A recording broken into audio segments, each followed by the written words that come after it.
샬롬. 오늘도 하나님 말씀 앞에 나오신 여러분 환영합니다.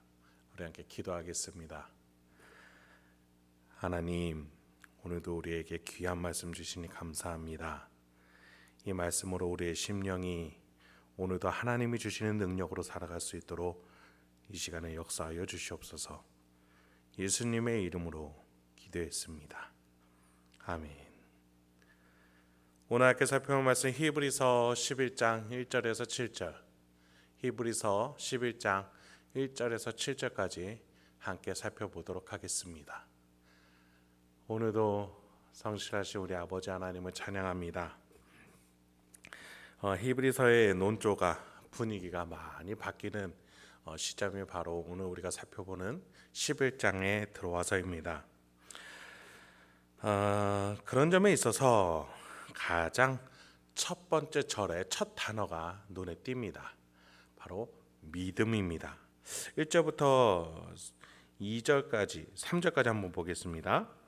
믿음은 바라는 것들의 실상이요 보이지 않는 것들의 증거니 선진들이 이로써 증거를 얻었느니라.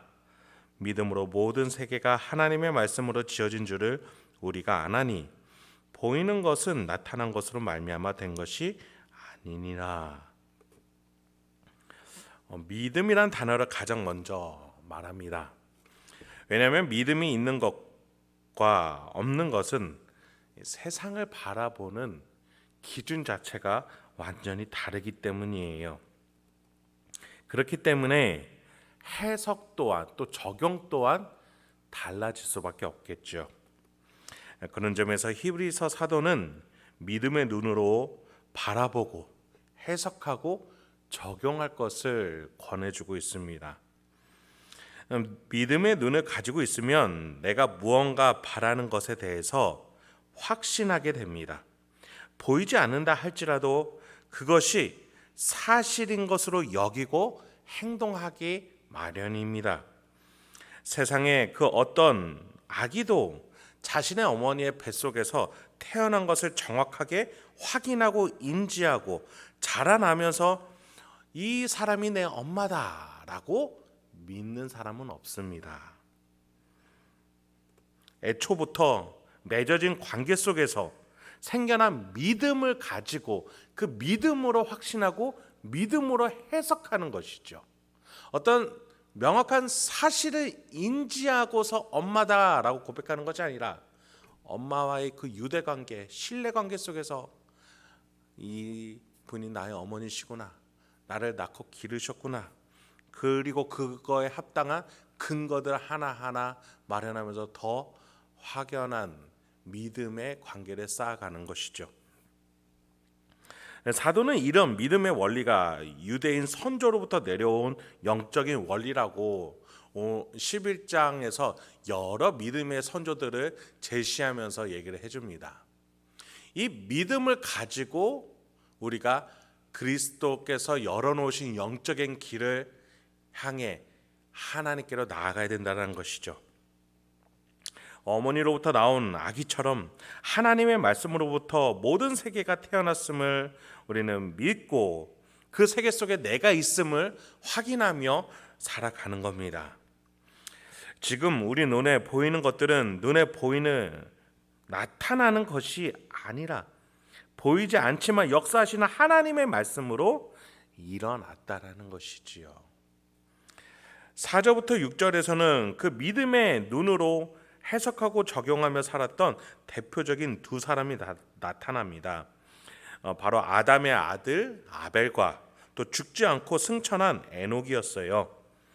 이 두 사람은 앞으로 소개될 많은 믿음의 선배들, 그 사람들을 한 번에 묶어줄 수 있는 대표적인 믿음의 인생을 산 선조들이라는 것이죠. 그런 점에서 어떤 신학자는 히브리서 사도가 이 두 사람을 먼저 제시하는 데 있어서 이렇게 해석을 하더군요. 제가 한번 읽어봐 드리도록 하겠습니다. 모든 신자는 아벨처럼 하나님이 약속하신 것이 눈앞에서 이루어지는 것을 보지 못하고 죽습니다. 그럼에도 모든 신자는 에녹처럼 사망을 이기는 승리를 약속받습니다. 여러분, 이 말을 유념하면서 한번 4절부터 6절을 읽어보도록 하겠습니다. 믿음으로 아벨은 가인보다 더 나은 제사를 하나님께 드림으로 의로운 자라 하시는 증거를 얻었으니 하나님이 그 예물에 대하여 증언하심이라. 그가 죽었으나 그 믿음으로써 지금도 말하느니라. 믿음으로 에녹은 죽음을 보지 않고 옮겨졌으니 하나님이 그를 옮기심으로 다시 보이지 아니하였느니라. 그는 옮겨지기 전에 하나님을 기쁘시게 하는 자라 하는 증거를 받았느니라. 믿음이 없이는 하나님을 기쁘시게 하지 못하나니 하나님께 나아가는 자는 반드시 그가 계신 것과 또한 그가 자기를 찾는 자들에게 상 주시는 이심을 믿어야 할지니라. 아벨은 눈에 보이지 않는 하나님을 향해 형 가인과는 다르게 믿음을 가지고 제사를 드렸고 그것을 하나님이 기쁘게 받으셨습니다. 또 아벨이라는 자는 옮겨지기 전, 그러니까 이 땅에 살면서 하나님을 향한 믿음으로 하나님을 기쁘게 했었던 사람이었다라고 말해주고 있어요.